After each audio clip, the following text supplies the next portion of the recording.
किस देवता की कितनी परिक्रमा करें? हिंदू धर्म में देवी देवताओं की पूजा अर्चना के साथ साथ उनकी परिक्रमा का भी बहुत महत्व बताया गया है। अपने दक्षिण भाग की ओर से चलना गति करनी परिक्रमा कहलाता है। परिक्रमा में व्यक्ति का दाहिना रंग देवता की ओर होता है।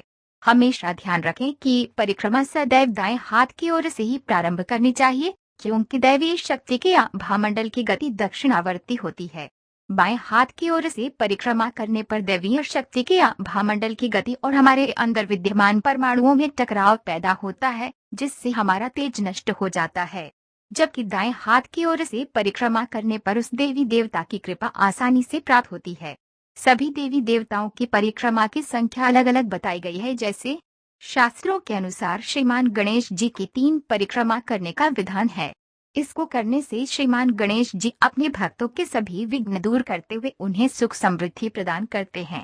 इसी तरह भगवान भोलेनाथ अर्थात शिव जी भगवान की आधी परिक्रमा करने का विधान है। भगवान भोलेनाथ अपने नाम के ही अनुसार बहुत ही भोले हैं और बहुत ही जल्द प्रसन्न होते हैं। भोलेनाथ अपनी मात्र आधी परिक्रमा से ही प्रसन्न हो जाते हैं।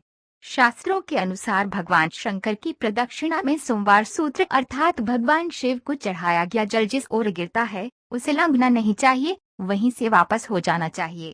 माता जी की एक 3 परिक्रमा की जाती है। माता अपने भक्तों को शक्ति प्रदान करती है। इसके अलावा अन्य किसी भी देवियों की एक ही परिक्रमा करने का विधान है। सृष्टि के पालनकर्ता भगवान नारायण श्रीमान हरि अर्थात विष्णु की 4 परिक्रमा करने पर अनंत पुण्य प्राप्त होता है।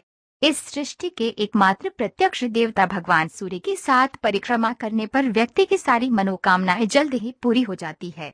संकट मोचन प्रभु श्री राम के सबसे प्रिय श्रीमान हनुमान जी की 3 परिक्रमा करने का विधान बताया गया है, इसलिए हनुमान भक्तों को इनकी 3 परिक्रमा ही करनी चाहिए। शनिदेव की 7 परिक्रमा करने का विधान है। पीपल को बहुत ही पवित्र मानते हैं। इस पर 33 करोड़ देवी देवताओं का वास माना जाता है। पीपल की परिक्रमा से न केवल शनिवार दोष वरन सभी तरह के ग्रह जनित दोषों से छुटकारा मिलता है। पीपल की 7 परिक्रमा करनी चाहिए। जिन देवताओं की परिक्रमा की संख्या का विधान मालूम न हो, उनकी 3 परिक्रमा की जा सकती है। 3 परिक्रमा के विधान को सभी जगह स्वीकार किया गया है। सोमवती अमावस्या के दिन मंदिरों में देवता की 108 परिक्रमा को विशेष फलदायी बताया गया है।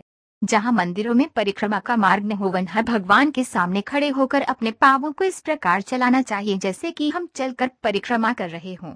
ये भी ध्यान रखें, परिक्रमा करते समय बीच बीच में रुकना नहीं चाहिए। परिक्रमा बीच में रोकने से वह पूर्ण नहीं मानी जाती है।